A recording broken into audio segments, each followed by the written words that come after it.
Boa noite, Adevec Posse, graça e paz da parte do Senhor Jesus, amém? Amém. Podem se assentar, estejam em casa, porque é assim que eu me sinto nesse lugar. Quero agradecer ao convite do Rafael e da Daniele, mas também a confiança do pastor Bruno para ministrar nesse congresso. Confesso que o tema do congresso é desafiador. Quantos concordam comigo, diga amém. Amém. Servir a Deus com a família não é fácil, é desafiador para qualquer um de nós. É um grande desafio. Eu estou acompanhado daquela moça ali, me acompanha há bastante tempo.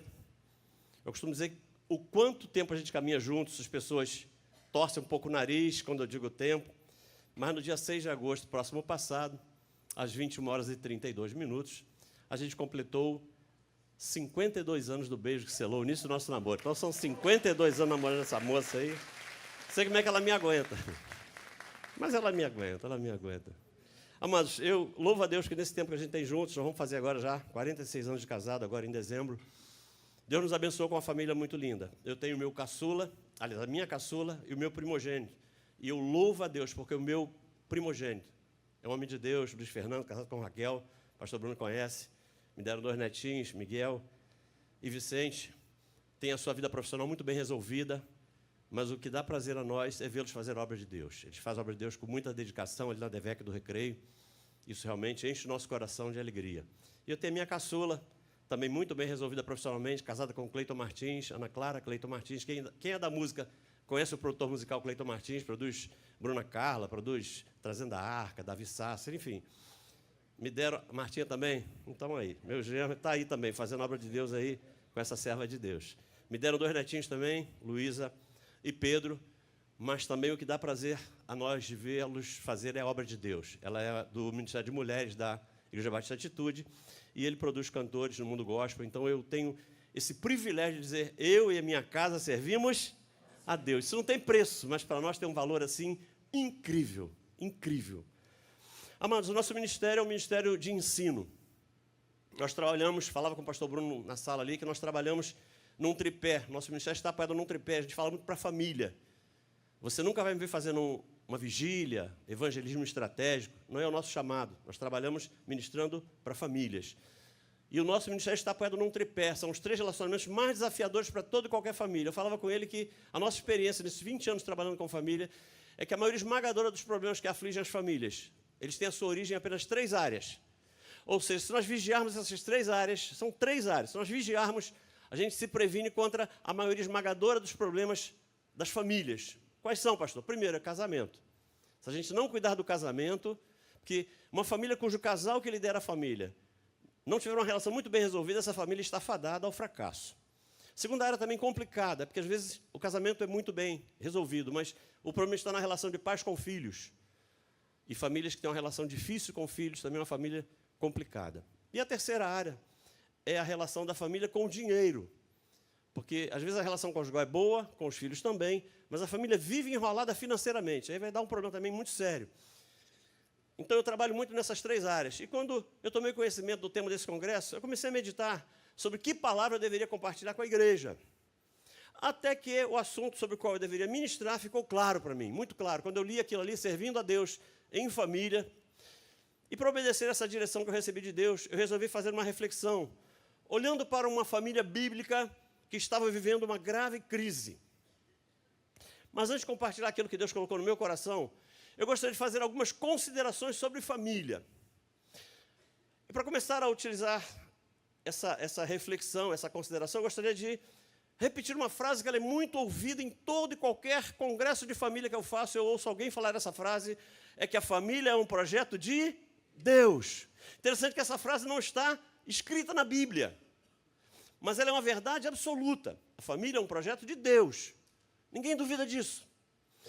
Mas o que talvez ainda não tenho falado para você é que, apesar do projeto ter sido feito por Deus, a mão de obra para essa edificação não é de Deus. O projeto vem dele, mas a mão de obra para a edificação é minha e sua. Nós temos a obrigação de edificarmos a nossa casa. E, queridos, o problema que algumas famílias enfrentam não é por falhas no projeto. O projeto é perfeito, foi Deus quem fez e Deus faz tudo perfeito. O problema está na mão de obra. a mão de obra que às vezes deixa a desejar. Por isso eu quero meditar com vocês numa palavra que está no 2º livro dos Reis, capítulo 20. Abra comigo, 2º Reis, capítulo 20.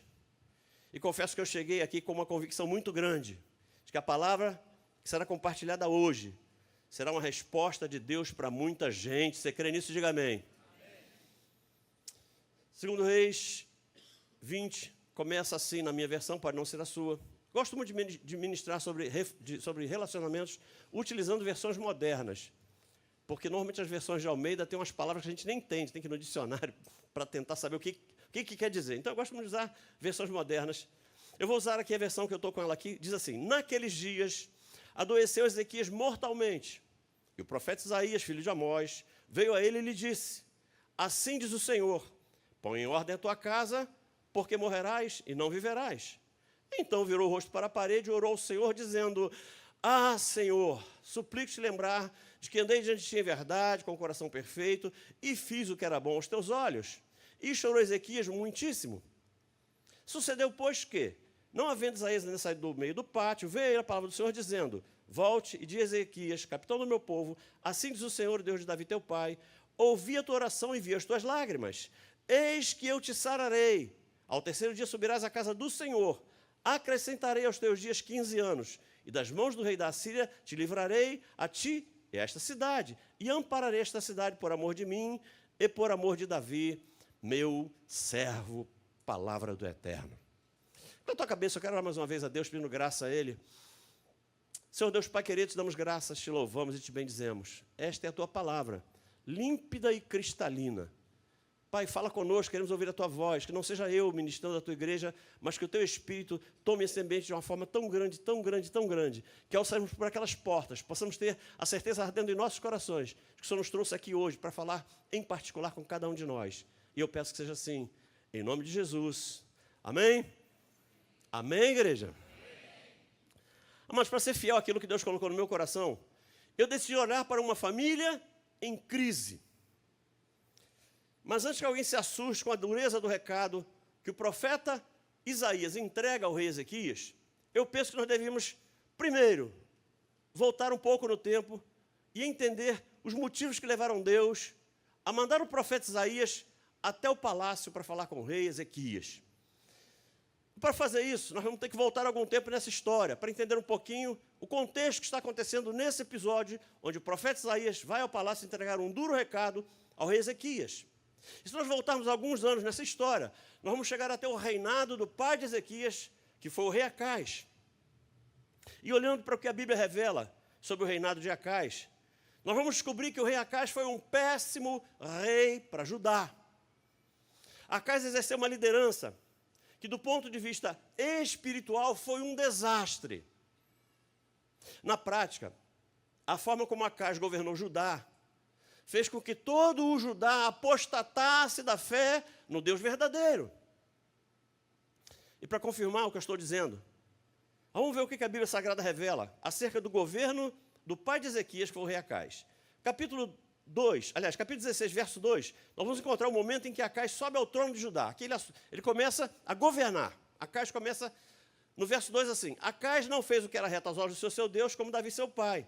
Aliás, vamos ler o verso 2 primeiro. Tinha Acais 20 anos de idade quando começou a reinar, e reinou 16 anos em Jerusalém. Aí, na continuação do verso 2, diz assim: Acais não fez o que era reto aos olhos do seu Deus, como Davi, seu pai. Então, a Bíblia já começa dizendo que ele assume o reinado muito cedo, mas não fez o que era reto aos olhos do Senhor. Se nós continuarmos lendo essa história, vamos encontrar algumas coisas terríveis que o rei Acais fez nesses 16 anos de governo. Eu vou citar algumas delas, para você entender como é que foi o reinado de Acais sobre Judá. A Bíblia diz que Acais queimou incenso a deuses estranhos.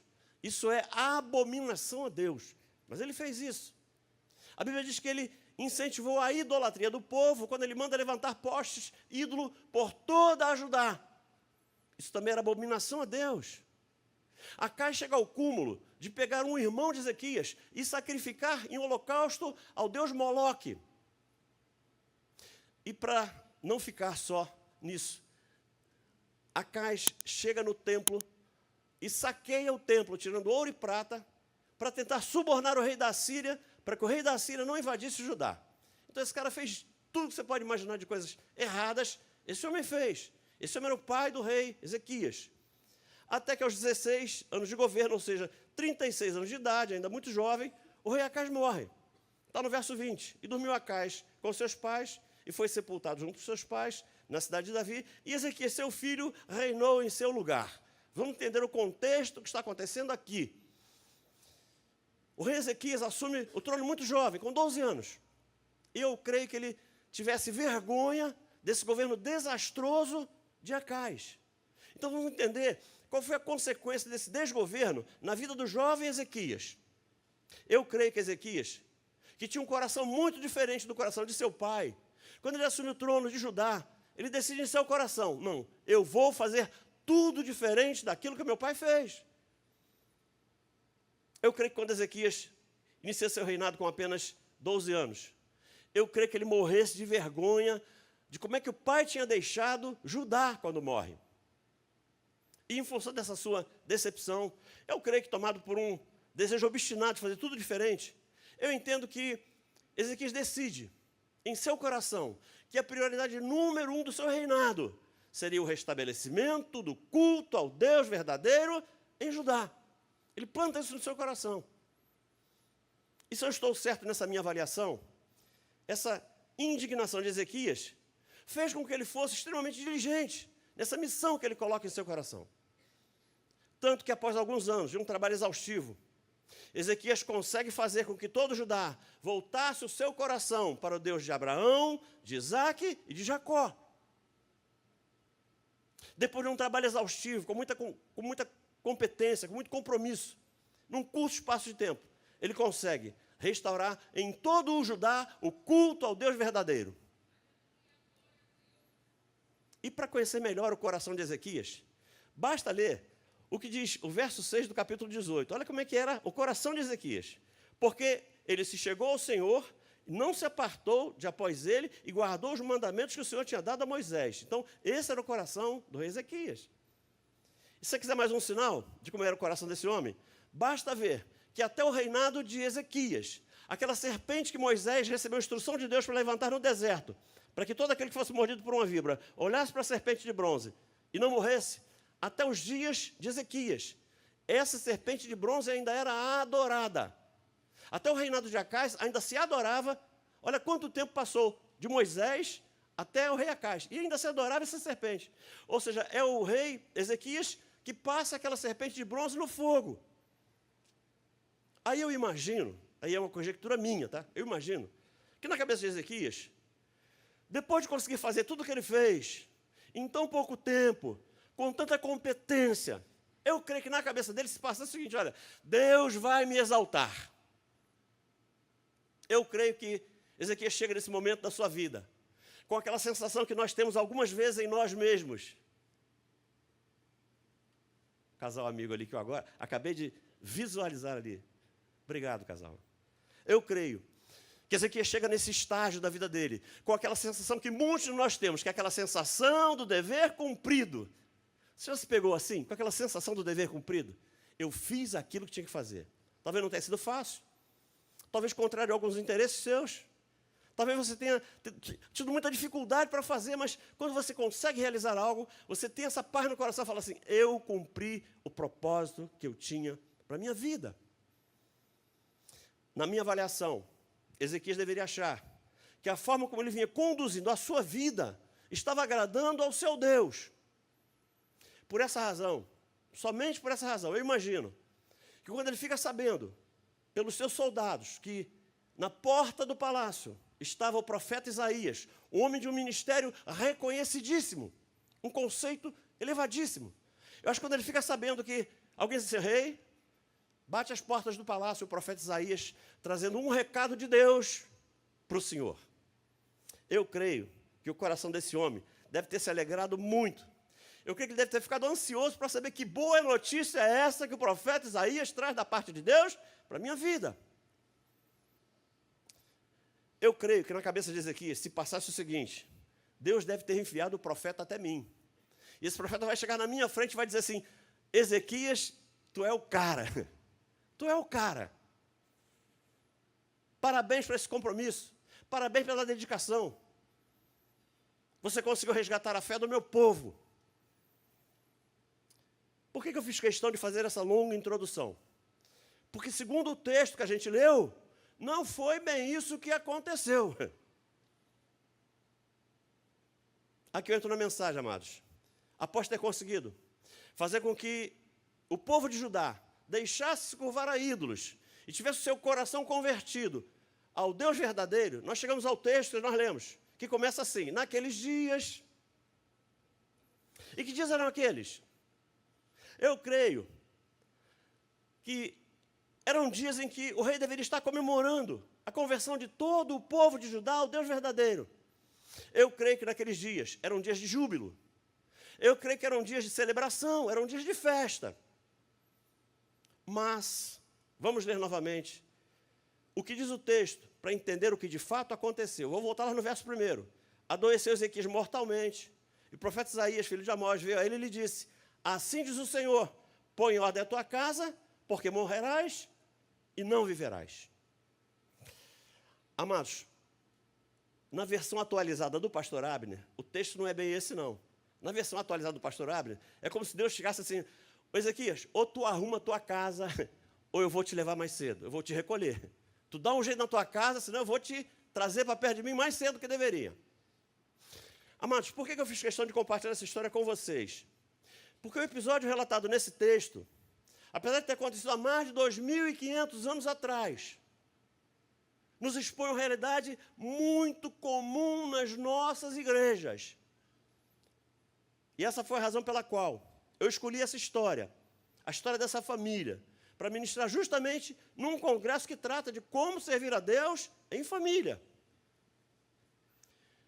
Porque, na minha visão, nada alegra mais o coração de Deus do que ver a sua obra sendo feita em família. E eu quero compartilhar, amados. Eu quero compartilhar a primeira revelação que eu recebi de Deus. Porque o que está ocorrendo nessa passagem bíblica é algo que pode estar ocorrendo mais próximo de nós do que nós podemos imaginar. Essa passagem conta a história de uma pessoa que se achava na mais absoluta comunhão com Deus. Quem era essa pessoa? O rei Ezequias. Mas que, apesar disso, vivia numa família onde ninguém queria saber de Deus. Pastor, onde é que o senhor baseia essas duas constatações que o senhor faz com tanta convicção? Bom, a constatação de que a família de Ezequias não estava unida nesse propósito é revelada quando Deus manda Isaías dizer a ele: ó, ou você põe a casa em ordem ou tu vai morrer. Porque se fosse algo leve, se fosse um desvio de comportamento muito simples, não daria sentença de morte. Porque para dar sentença de morte é porque o negócio era feio. E a constatação de que Ezequias tinha toda essa comunhão com Deus, que ele gozava de um alto conceito diante de Deus, para mim surge a partir do recado que o profeta Isaías leva até ele. Porque logo após a sua oração, no verso 5 está registrado assim: olha só o que Deus diz, depois de uma oração de Ezequias: ouvi a tua oração e vi as tuas lágrimas, eis que eu te sararei. Amados, Ezequias recebe a resposta que todo aquele que está enfermo gostaria de ouvir quando ora a Deus pedindo cura.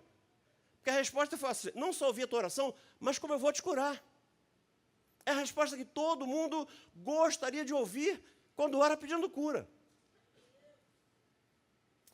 Mas, logo em seguida, surge um outro detalhe que reforça ainda mais esse meu entendimento. Eu acho que aqui é incontestável. Ninguém pode dizer que Ezequias não tinha comunhão com Deus. Olha só o que Ezequias pergunta ao ouvir Deus dizer a ele, através do profeta, de que iria curá-lo. Era motivo para ele se jubilar, sim ou não? Se alegrar? Fazer festa. Ele ia dar um culto de ação de graças antes mesmo de ser curado, porque ele conhecia o Deus a que ele servia. Mas não é isso que ele faz. Não é isso que ele faz. Olha no verso 8 o que ele faz. E Ezequias disse a Isaías: qual é o sinal de que o Senhor me sarará? E de que ao terceiro dia subirei à casa do Senhor? Amados, após ouvir da boca de um profeta respeitado a promessa de que Deus iria curá-lo, o que Ezequias faz, ao invés de glorificar a Deus, é pedir uma prova. Era como se eu chegasse para o pastor Bruno e falasse: pastor Bruno, dia 30 tu me empresta 1.000, Ele fala assim, beleza, Abner, depois tu me dá o Pix, aí que chegar dia 30 eu te empresto. Aí eu falo, não, comigo não é assim não, cara.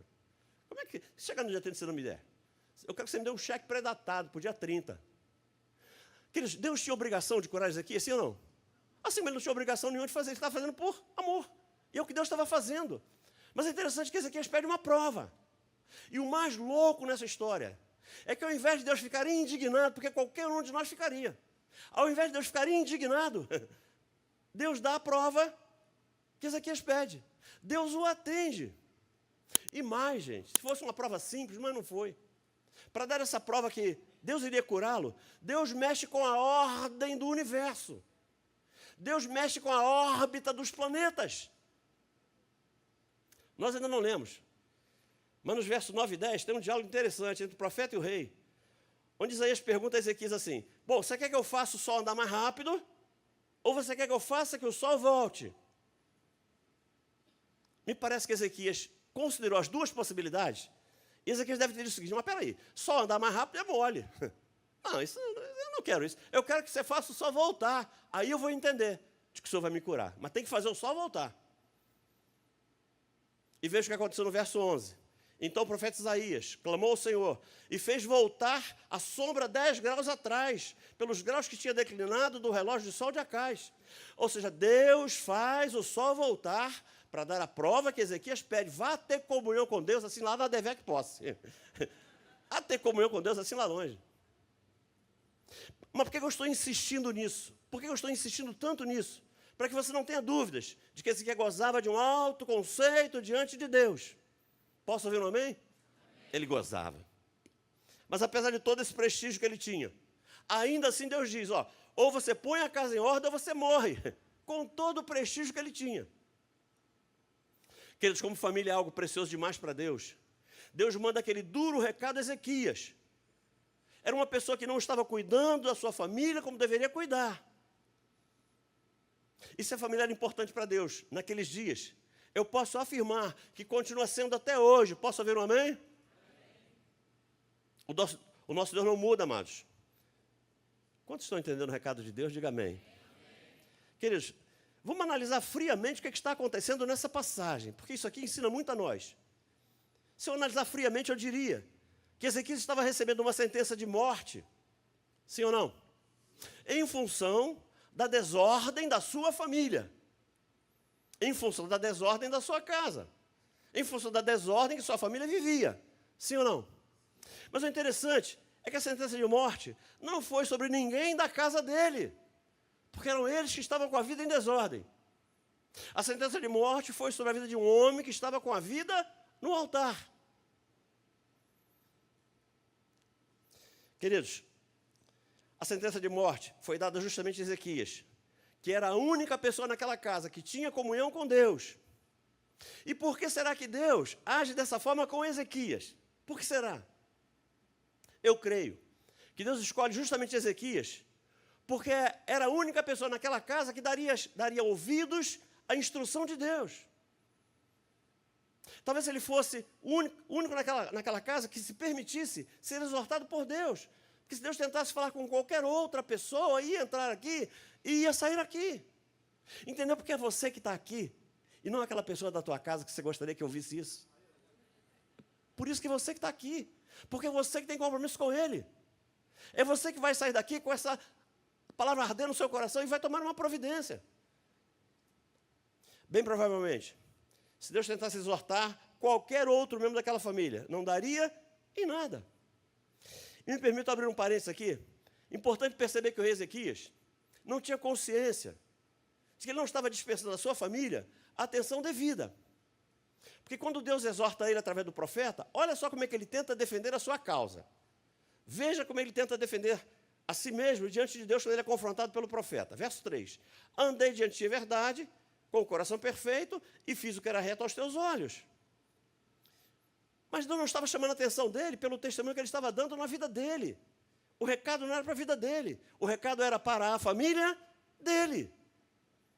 Mas ele tenta sensibilizar a Deus, exaltando o seu próprio testemunho de vida. Ele fala ao Senhor, andei diante de verdade, coração reto, fiz o que era bom aos teus olhos e tal. Mas não era disso que Deus estava falando. Eu creio que ao liberar aquela dura palavra sobre a vida de Ezequias, Deus estava tentando ensinar a mim e a você, pelo menos duas coisas importantíssimas. Guarde isso. Se você não guardar nada do que foi ministrado aqui hoje, não esqueça disso. Dois recados que Deus estava dando a Ezequias e está dando para nós hoje. Primeiro, não basta dar um bom testemunho pessoal e nos esquecermos da nossa família. Não basta dar um excelente testemunho pessoal e negligenciarmos a nossa casa. E o segundo recado que Deus deixa para mim e para você: não adianta ficarmos orando a Deus para que Deus coloque a nossa casa em ordem por nós. Eu vou repetir. Não adianta ficar orando a Deus: Deus, coloque a minha casa em ordem por mim. Deus, coloque a minha casa em ordem por mim. Porque a tarefa de colocar a casa em ordem não é de Deus. A tarefa de colocar a casa em ordem é minha e é sua. Ouça, amados, o que Deus espera é que cada um de nós assuma esse protagonismo dentro da nossa própria casa. E ouça, ficar tentando culpar o inimigo não vai mudar a tua realidade, porque a gente é mestre em fazer isso. Ficar tentando culpar o inimigo não muda nada.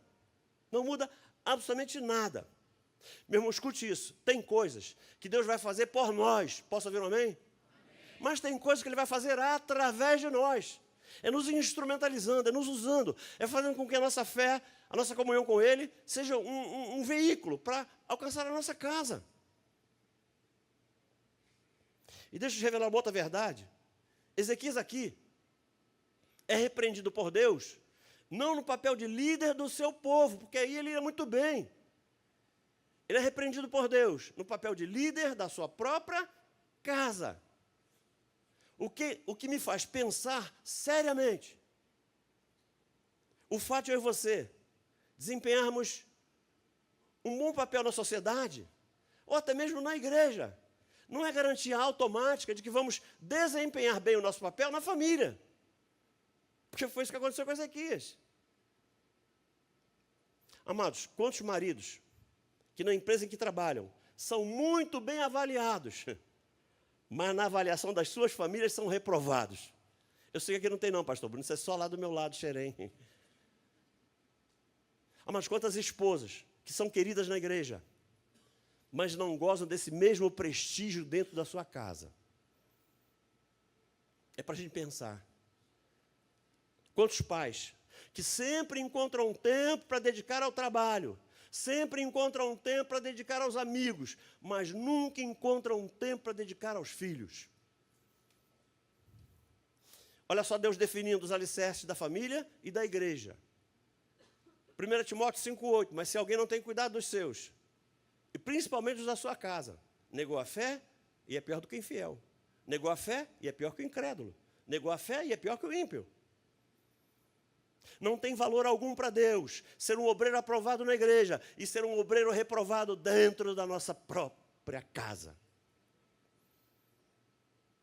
Meus irmãos, Ezequias foi extremamente competente nesse difícil desafio de restabelecer o culto ao Deus verdadeiro em Judá. Aí ele foi muito bem, nessa tarefa ele foi muito bem, nesse papel ele foi vitorioso. Mas na liderança do destino da sua casa, esse homem deixou a desejar. A essência do que eu quero compartilhar com a igreja é essa. O rei Ezequias cuidou muito bem do povo de Judá. Só que para fazer isso, ele se esqueceu de cuidar da sua própria casa. Ezequias deixou de ver a sua família como a sua prioridade número 1. A conclusão a que eu chego é que o rei Ezequias precisou passar por todo esse processo para que ele pudesse reconhecer que precisava rever a sua escala de prioridades. Porque ao priorizar o culto ao Deus verdadeiro em Judá, Ezequias negligencia sua própria casa. Ezequias negligencia sua própria família. E o resultado, a gente viu qual foi.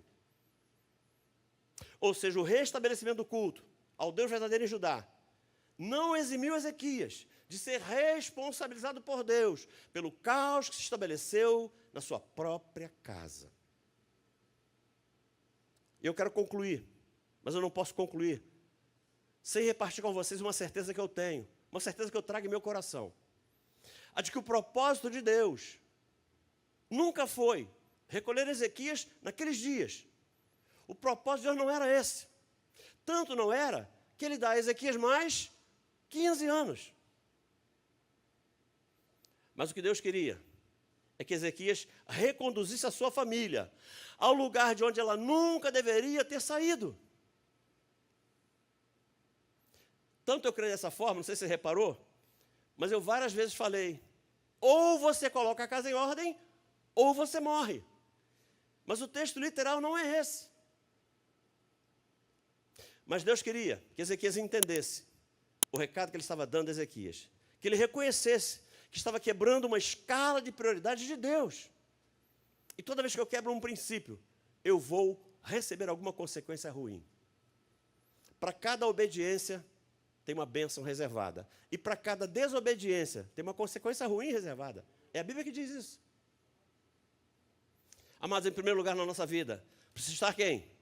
Deus, acima de tudo, acima de todos. Em primeiro lugar está Deus. Onde é que a gente erra? A gente erra porque a gente quer colocar a igreja em segundo. Ou às vezes quer colocar a igreja em primeiro, confundindo igreja com Deus. Igreja não é Deus. Em primeiro lugar está Deus, e depois está a família. E eu defendo, eu sei que não é consenso na igreja, mas eu defendo, que em terceiro lugar está o trabalho. Não dá para cuidar da família sem renda, sem receita. Aí depois vem a igreja. E eu quero te mostrar que Deus não queria levar Ezequias, mas sim que ele se convencesse de que ele precisava priorizar a sua casa. Eu quero te mostrar, na Bíblia Sagrada, de onde vem essa minha convicção.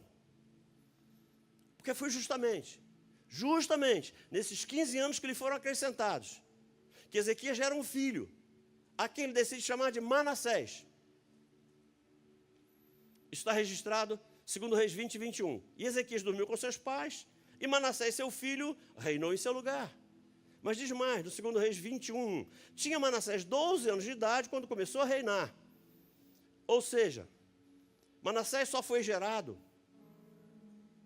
para poder assumir o governo com 12 anos, porque Ezequias recebeu mais 15 anos. Se eu utilizar a matemática, eu vou chegar à conclusão que Ezequias só gera Manassés 3 anos depois desse episódio. Esse episódio ocorreu, passados 3 anos, ele gera Manassés, quando completa 12 anos de idade, ou seja, 15 anos desse episódio, Ezequias morre. Ou seja, se Deus não tivesse dado esse bônus de 15 anos a Ezequias, Manassés não teria nascido. Posso ouvir um amém? Mas tem um detalhe, isso não poderia ocorrer. Manassés tinha que nascer. E eu te mostro por quê. Acompanhe comigo. Mateus 1, 9. Anota, depois você confere. Mateus 1, 9. E Uzias gerou a Jotão, Jotão gerou Acais, olha o Acais aqui. Acais gerou Ezequias, olha o Ezequias aqui. E Ezequias gerou Manassés, olha o Manassés aqui. E Manassés gerou Amon, verso 16, para você entender do que eu estou falando. E Jacó gerou a José, marido de Maria, da qual nasceu Jesus, que se chama Cristo. O que eu quero que você entenda? Manassés já estava na árvore genealógica do Cristo. E se ele estava na árvore do Cristo, Ezequias não poderia morrer sem que antes gerasse a Manassés. Mas eu tenho uma segunda verdade que eu preciso mostrar para você antes de encerrar. E que pode fazer toda a diferença na tua vida. Vamos pensar comigo. O que é que aconteceu para que Deus cancelasse aquela sentença de morte que havia sido liberada? A Bíblia afirma em Números 23, 19, que Deus não é para que minta, nem filho do homem para que se arrependa. E o texto diz mais, porventura eu diria a ele, não faria, ou falaria e não confirmaria. Amados, me permito ler novamente o texto onde está a sentença de morte sendo cancelada. Verso 4, sucedeu pois que, não havendo ainda Isaías saído do meio do pátio, veio a palavra do Senhor dizendo, volta e diz a Ezequias, capitão do meu povo, assim diz o Senhor, Deus de Davi teu pai, ouvi a tua oração e vi as tuas lágrimas, eis que eu te sararei.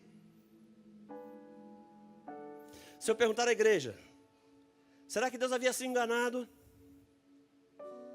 Será que o profeta Isaías não entendeu direito o recado de Deus? Ou será que a sentença de morte foi cancelada? Porque Isaías colocou a sua casa em ordem. Será que foi isso? Mas eu vou ler de novo. O profeta ainda não havia saído do meio do pátio. Se eu perguntasse a você, quanto tempo demorou para que o profeta saísse da presença do rei e chegasse ao meio do pátio? 2 anos? 1 ano? 6 meses? 1 mês? 1 semana? Eu creio que foram algumas horas. Se ele parou para conversar com alguém no meio do caminho, algumas horas. E ninguém coloca uma casa em desordem, como estava a casa de Ezequias, a ponto de Deus dar uma sentença de morte por causa disso. Ninguém coloca uma casa que está em desordem, em ordem, em algumas horas. Então não foi isso que aconteceu. E eu fui orar ao Senhor. Senhor, o que aconteceu? Porque eu sabia que alguma coisa havia acontecido. Não houve tempo para Ezequias colocar a sua casa em ordem. Mas algo extraordinário aconteceu no mundo espiritual. E aquilo que aconteceu foi o suficiente para Deus mudar o desfecho dessa história. Eu entendo que no momento em que Deus ouve a oração de Ezequias e vê as suas lágrimas, o Espírito Santo de Deus consegue esquadrinhar o espírito de Ezequias e de lá extrair um compromisso de que ao se levantar daquele trono, a primeira coisa que ele faria seria começar a colocar a sua casa em ordem. E mais, para Deus isso foi suficiente. Deus não esperou colocar a casa em ordem para cancelar a sentença. Bastou que Deus tivesse essa convicção, esquadrinhando o espírito de Ezequias e vendo esse compromisso para que uma sentença de morte fosse cancelada. É isso que Deus quer ver em você hoje. Pode ser que exista alguém na tua família com sentença de morte. Pode ser que exista alguém na tua casa com sentença de morte. Mas basta que, na tua oração sincera, você permita que o Espírito Santo de Deus esquadrinhe o teu espírito e consiga encontrar nele esse compromisso para que toda a história da tua casa comece a mudar hoje. Eu creio nisso. Eu creio nisso. Mas Ezequias cuidou muito bem das coisas do Senhor. Como alguém aqui pode estar também cuidando muito bem das coisas da igreja do Senhor. Só que ao estabelecer esse propósito para a sua vida, Ezequias se esqueceu de cuidar da sua própria casa. Ao se dedicar prioritariamente a restaurar a fé do seu povo, Ezequias negligencia o papel de líder da sua casa. E o resultado foi esse que a gente viu. Problema. Eu sou obrigado a admitir, amados. Eu sou obrigado a admitir que tem horas que a vontade que dá é essa mesmo. Tem horas que a vontade que dá é continuar a caminhada e largar algumas pessoas para trás. Tem horas que a vontade que dá é essa. Algumas pessoas da nossa família que estão atrapalhando a nossa caminhada, a vontade que dá é de largar para trás mesmo.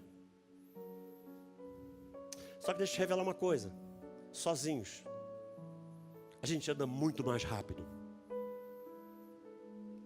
Mas juntos, em família, servindo a Deus em família, a gente obtém muito mais resultados. Vamos ficar de pé.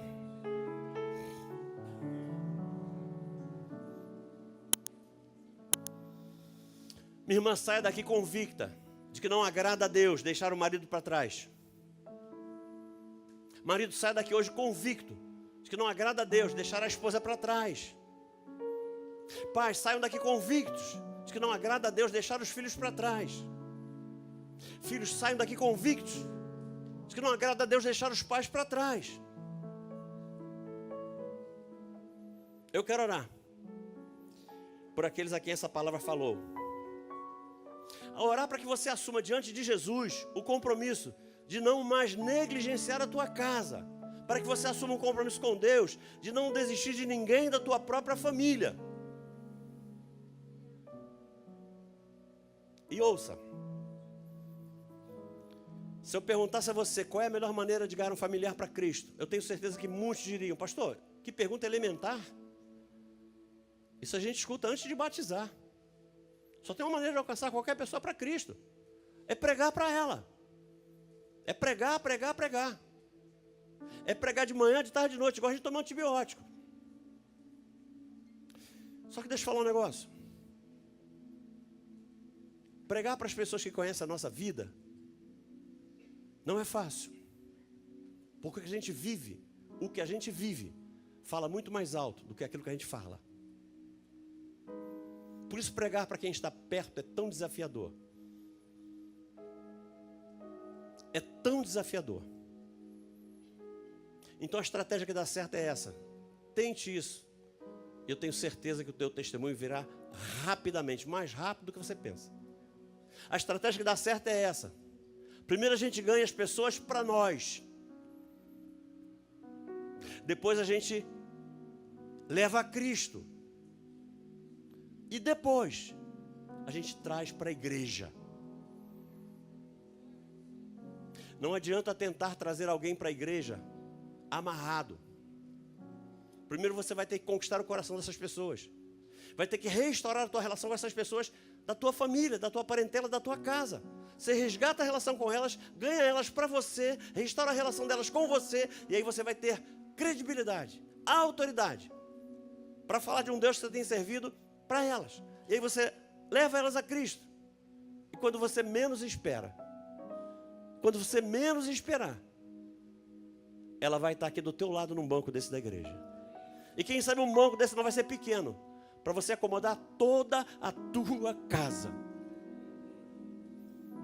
Se você começar a agir assim, eu não tenho dúvidas que pastor Bruno daqui a algum tempo vai ter que procurar um outro templo, porque esse templo vai ficar pequeno.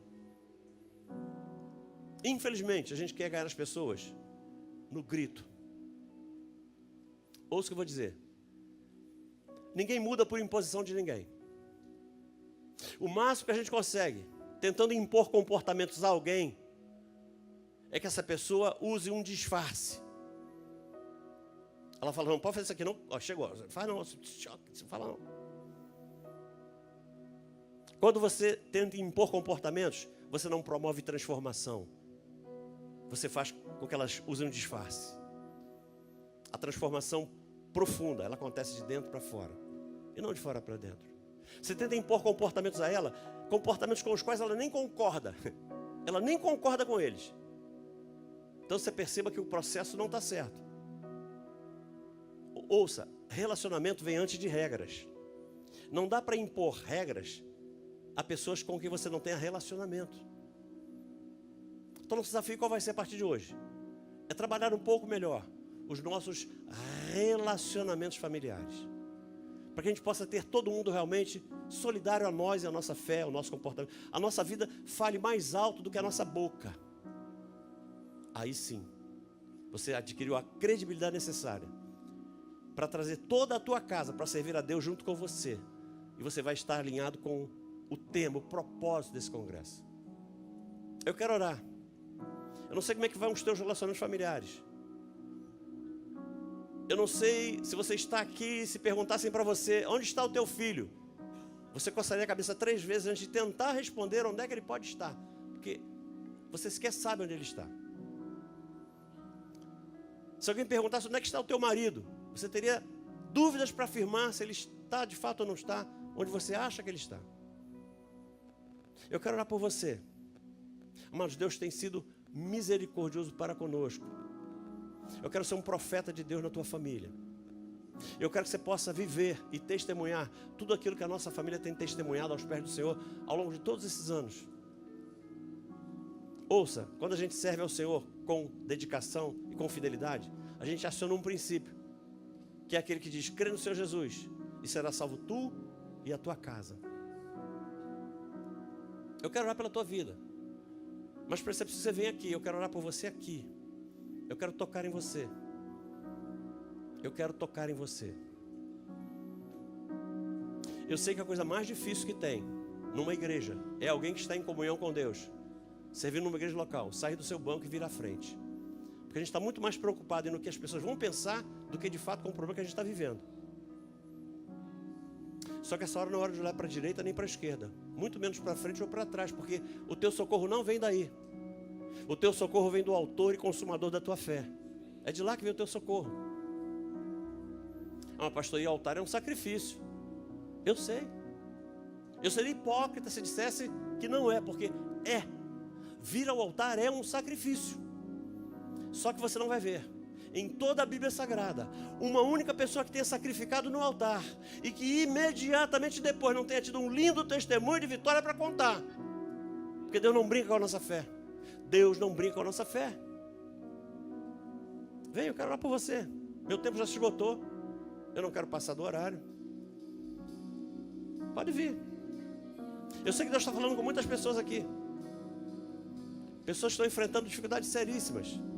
Gostariam muito de ter a sua família ao seu lado, mas ainda não conseguiram isso. Estão se perguntando, ou estavam se perguntando até hoje: pastor, Deus, o que falta eu fazer para ter toda a minha família comigo? E Deus te deu algumas ferramentas hoje. Deus te visitou hoje.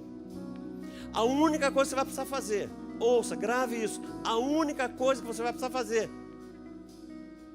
eu não sei se vai ser aqui, ou vai ser no secreto, eu não sei, mas a única coisa que você vai ter que fazer é permitir que na oração mais sincera que você já fez na tua vida, você permita que Deus esquadrinhe o teu coração e consiga testificar no teu coração esse teu compromisso de que a partir de hoje você começa a tratar a tua família de outro jeito, que a partir de hoje você vai priorizar a tua casa, que a partir de hoje você vai priorizar a tua família. E aquele que permitisse ser esquadrinhado por Deus vai ter essa oportunidade, vai receber de Deus estratégias, vai ser visitado poderosamente por Deus com revelações que vão te permitir acionar esse princípio na tua vida, na tua família, na tua casa. Igreja, estenda a tua mão para cá. Senhor Deus Pai querido, aqui estão aqueles que ouviram a tua voz, mas muito mais que isso, eles não simplesmente ouviram a tua voz, mas receberam essa palavra em seus corações, mas fizeram mais que isso, resolveram pagar o preço de sair dos seus lugares e virem até o altar, e altar é local de sacrifício. Por isso, Pai, contempla o coração dos teus filhos, contempla a atitude dos teus filhos, contempla a decisão dos teus filhos e permita-lhes sair daqui com estratégias novas para conseguir alcançar cada membro da sua família que ainda não te serve, e que eles possam dizer: eu e a minha casa servimos a Deus. Isso alegra o coração deles, mas principalmente isso alegra o teu coração. E eu peço seja assim, no nome santo e poderoso do teu filho amado Jesus. A igreja pode dar um amém? Glória a Deus.